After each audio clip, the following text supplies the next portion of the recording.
my my story didn't happen in Oklahoma, but I am a Oklahoma citizen, Oklahoma tax-paying citizen. And if my story would have happened, my journey would have happened in Oklahoma, I wouldn't be able to stand here today and tell you that I get to enjoy my son, my children, every single day. If it would have happened in Missouri, or when it happened in Missouri, there was different laws that, I guess I'm going to push this thing out of the way. There's different things that my son, or that was in place for fathers in Missouri to be able to, be able to conquer this multi-billion-dollar organization called an adoption agency. Adoption agencies are supposed to be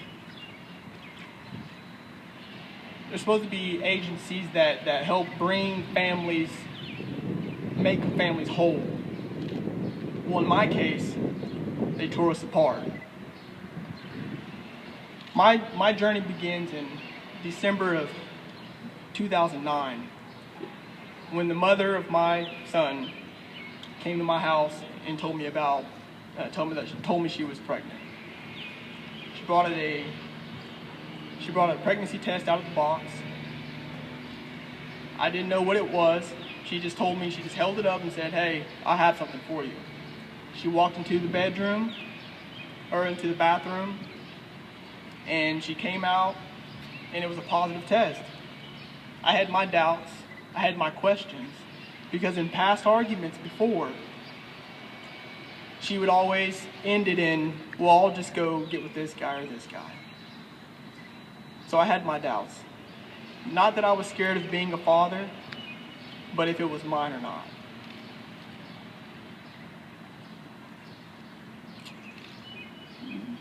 Not losing, we lost contact for about 3 weeks.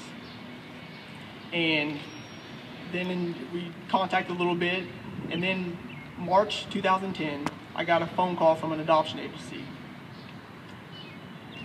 They didn't contact me to see if I wanted to be a part of my son's life.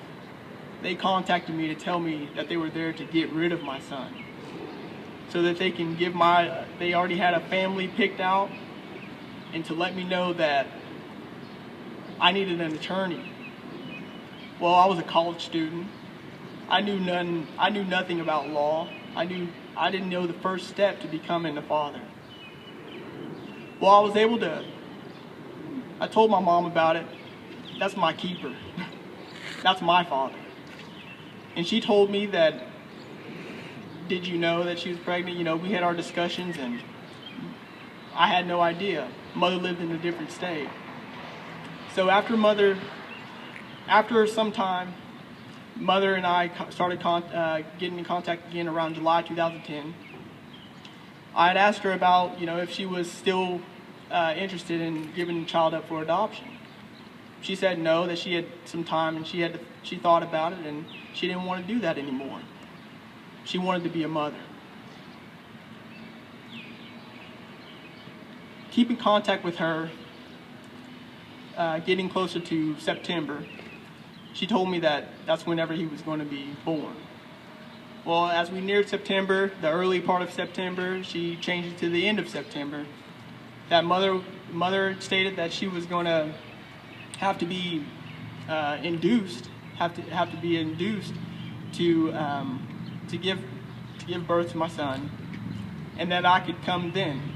Well, in the meantime, I was doing my job, I thought, as a father, asking to come to the doctor's appointments, asking for support.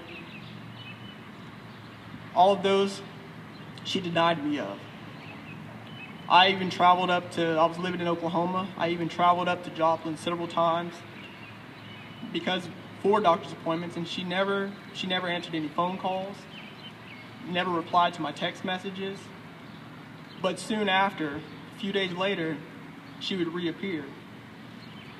I was very confused by this, but I still wanted to have some type of relationship with my son.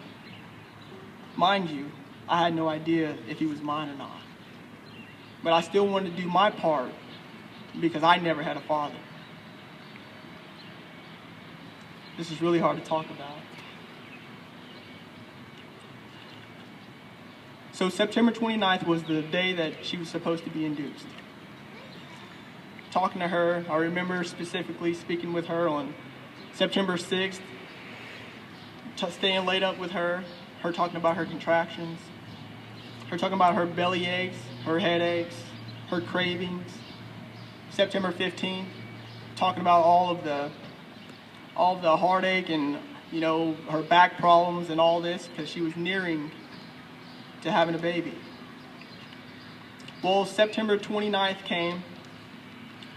She told me that the doctor said that the baby would be here by 1 p.m.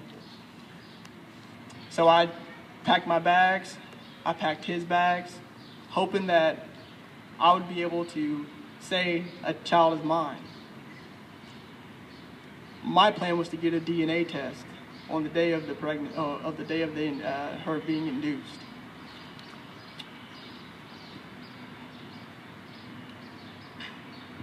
I'm sorry. When I arrived, as I was arriving, driving up to Joplin, I was calling, texting, no response. Called the hospital, HIPAA laws. I went to the only place that I knew where she had lived before. I drove up and the main door was open, the glass door was closed, but you could see straight through. I got out of my car and I walked up to the door, knocked on it. A little girl came to the door. Then she ran back. I kind of smiled. She ran back. I was like, well, she's probably going to go get someone. Grandmother came to the door, looking eye to eye. She just slammed the door in my face. I had no clue what was going on. So I walked back across the street where I had parked. I called my mother, my rock, to see what I needed to do. I was very confused, angry, but I continued to call Mother to see where she was. I called the cops. They came. They told me to get a lawyer, or, you know, that they couldn't do anything, pretty much. And then adoption, you know, because I wanted to see my son. Well, the neighbor had pulled up at this time, and she wanted to know what was going on. I kind of told her that I was here to see my son, to see if my son was mine, and I wanted a DNA test. I told her who the mother was, and she looked at me in my eyes, and her mouth dropped wide open. She began to tell me that 3 weeks prior, she had given the adoptive parents had came up from Florida and got my son. I don't think you can even imagine all the thoughts that went through my mind whenever I was told this. So once again, I call Mom, my rock, and I tell her what's going on. I contacted a lawyer. I contacted several lawyers. He was the only attorney that gave me simple but vital advice without making a consultation fee. He told me to get with the putative father registry. I Googled them on my phone. I called them. They gave me the paperwork.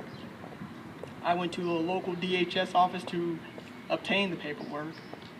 I filled it out, sent in what I needed to send in that day before I left Missouri. After arriving back home, I called the Missouri Bar Association, which referred me to an attorney. They started this roller coaster that I was on.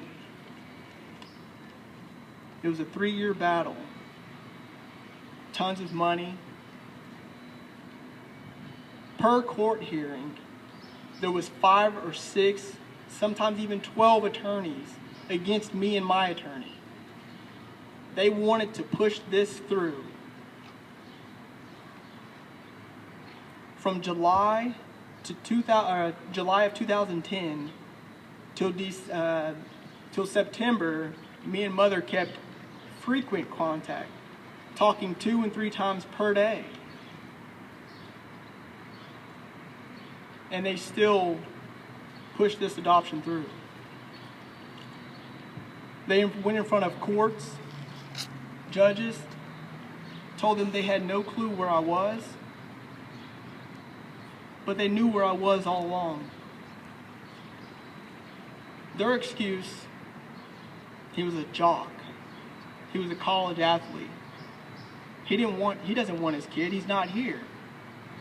Well, I'm standing here today to tell you, I wanted my son all along. I just didn't know where to go. I didn't know where to begin. I stand here today to tell my story, my journey, my accomplishment. Not for myself, but for other fathers I hope that I'm an inspiration to you guys. I hope I'm an inspiration to all fathers. And this isn't just about fathers. They've said it plainly. It's not just about fathers, but it's about doing this for our children. Us coming together to be one because our children need us. After going to court and getting full custody of my son in December of 2013, mother didn't even show. She didn't show up. But my thoughts, I still wanted her to be a part of his life as long as she wanted to be. And I'm glad that Oklahoma is starting to do things in the way so that it can protect our rights, so that we can be the parents that we should be in our children's lives. I never had a father. A father is a person who begets, raises, or nurtures a child. I have a different opinion of what a father means or looks like. My father has long hair down her back. She has French tip toenails and a heart for loving many.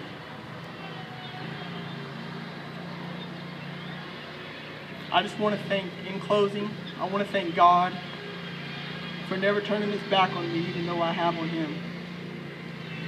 I want to thank Martin and Grayson law firm in Missouri that started this roller coaster and finished it for me. I want to thank McMahon Legal Services, who helped me obtain full custody of my son, who brought my son home to me full time. And I also want to thank Tulsa World and the Oklahoma Fathers' Rights Movement for putting this together. Because I know there's a lot of fathers out there that are hurting, and I hurt for you because I've been there. But I want to be an inspiration to you guys that things are slowly changing. It's not very often, and I've said it before, it's not very often that fathers win a custody battle against the mother. It's not very often, but we're coming up. I want to thank Charlotte Guest and Gordon Guest as well for the letter that they sent me. A letter of inspiration that helps me want to continue to fight and to be a good father. And to all the mothers and fathers and to all the mothers out there that allow the father to be a part of the child's life. Thank you.